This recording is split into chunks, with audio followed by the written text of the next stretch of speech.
Hello friends, जो हमारे तिपरा मोथा के वॉरियर्स हैं, हमारे तिपरासा लोग हैं। पिछले 3 दिन में बहुत लोगों ने स्पेकुलेट किया है कि हम अलायंस करने वाले हैं। मैंने पहले भी कहा था और आज भी मैं कह रहा हूं कि जब तक हमें राइटिंग में गवर्नमेंट ऑफ इंडिया नहीं बोलेगा कि हमारा डिमांड को, कॉन्स्टिट्यूशनल सोल्यूशन को आप पूरा करेंगे, मैं अलायंस नहीं करूंगा। बहुत लोग विश्वास नहीं करते, क्योंकि मैं आपको ब्लेम भी नहीं करता, क्योंकि 46 इयर्स में 1977 के बाद हर regional Tiprasa political party Delhi गया है और कुछ न कुछ एग्रीमेंट करके लाया है इलेक्शन के पहले और इलेक्शन के बाद तिपरासा को कुछ नहीं मिला।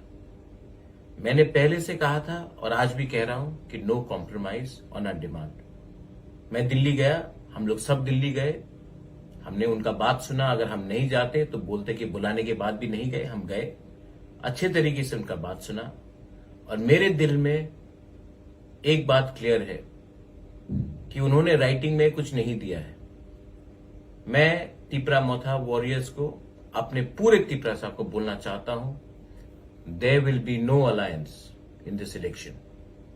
आज हम लोग अपना कैंडिडेट नाम डाल रहे हैं और ये बात पूरा क्लियर हो गया है। मीडिया मुझे फोन करके तंग ना करे, मैं अलायंस नहीं कर रहा हूं। मैं इस इलेक्शन में फाइट करूंगा और उनको हराने के लिए फाइट करूंगा जो हमारे डिमांड के खिलाफ है। बी रेडी, जीतेगा तो जीतेगा, हारेगा तो हारेगा, लेकिन इस बार वन लास्ट फाइट तो जरूर करेंगे हम। बेलाइनो हम बाय खुलूंगा।